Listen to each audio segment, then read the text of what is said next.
Hi guys, welcome and welcome back to my YouTube channel.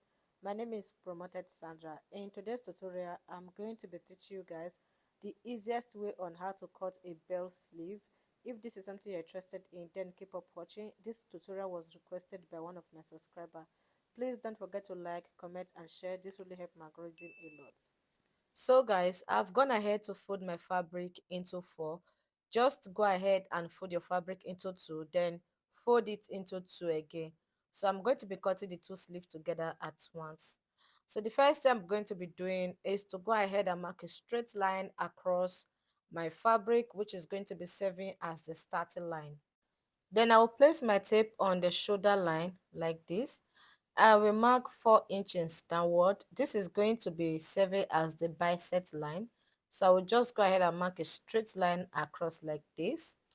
I will mark a slant line like this. I will place my ruler like this. Just watch out how I am placing my ruler. So I will mark a slant line from that 4 inches and mark downward to the tip like this. I will place my tape on the slant line I just marked. I will mark half of my armhole measurement, okay, which is 9.5 inches. I will be leaving a picture on the screen on how to take your round armhole measurement in case you don't know how to take it. After marking it on the slant line, I will place my tape on the line again like this. I will divide this my armhole measurement by 2. I will just go ahead and fold my tape into 2 like this. Then I will mark the midpoint. And I will place my tape like this. I will place my tape on this first half. I will fold my tape into 2. I will mark a point there, okay, like this. Then I'll go ahead and divide this second half here. I will place my tape on it. I will fold it into 2. I will mark a midpoint there. So the total points we are going to have at the end of the day is going to be 4, but this one is the main midpoint. So I will place my tape on this first point here. I will mark half inch upward. Just place your tape on it and mark half inch upward. Then I will come to this last point here. I will place my tape on it and come down by half inch. I hope you guys understand. So I went up by half inch and I came down by half inch here. I will go ahead and connect the points together. So my French curve is kind of transparent and is not really visible in this video like that. But what I'm going to be doing is to connect from this main middle, okay, this main middle here. I will connect it to that half inch I went up with, then to the tip of the sleeve like this. After connecting the first half to the midpoint, I will go ahead and connect the second half to the midpoint. From the armhole point to the half inch I came down with on the third line to the middle like this. So after connecting it, I will go ahead and measure it just to be sure that I have my complete half of my armhole measurement.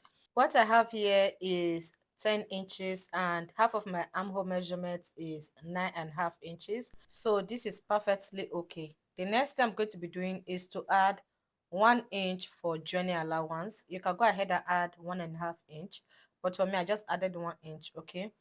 So I'll go ahead and place my tape on the shoulder line. I will first of all mark from my shoulder to my wrist measurement. So from my shoulder to my wrist is 23 inches. I will mark 23 inches like this. Then I'll go ahead and mark a straight line across the point. I will place my tape on this new line. I will mark 3 inches downward.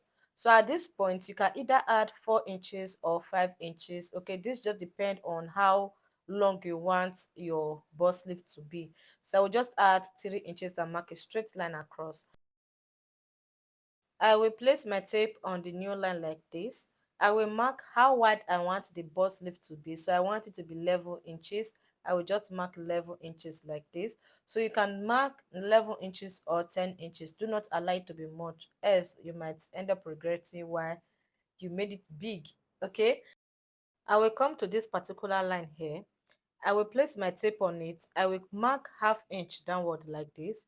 Then I will mark a slant line from that point to this tip here. So just watch out how I am placing my ruler. Just mark a slant line, okay, like this. Then I'll go ahead and connect from this point to this point here using my long ruler, okay. Just connect a straight line to your armhole area. Then I'll go ahead and cut it out. When cutting it out, I went ahead to add half inch for joining allowance. Make sure you add ½ inch for journey allowance around the armhole area and also the hem area like this. So once I was done cutting it, I will take it to the same machine and sew it. And guys, please do not forget to like this video, comment on it. This really helped my algorithm a lot. So I'll go ahead and fold the hem like this. I will fold it once, then fold it again. I will take to the same machine and sew it with ½ inch. I will do the same thing for the other one. So guys, I'm done sewing it. The next thing I'm going to be doing is to fold it into two and give it a very good press. After I was done ironing it, I will open up my dress like this. This is a crop top. In case you're interested in learning how I made this beautiful crop top, the link is going to be at the description section, and I'm also going to be leaving the link at the card. Just check up here, you're going to be seeing a link popping up on the screen. Click on it to watch. So I will go ahead and pin the middle where I notch of the sleeve to the shoulder of the dress. I will pin one side first. After pinning it, I will take it to the same machine. I will sew it like this with ½ inch. Then I will also sew this other side. I will do the same thing for the other sleeve. So guys, I've gone ahead to sew it, and this is how it look like. The next thing I'm going to be doing is to shaping my dress. If this tutorial was helpful, go ahead and like this video, comment on it, and subscribe to my channel. And please also help me share. See you on my next video. Bye.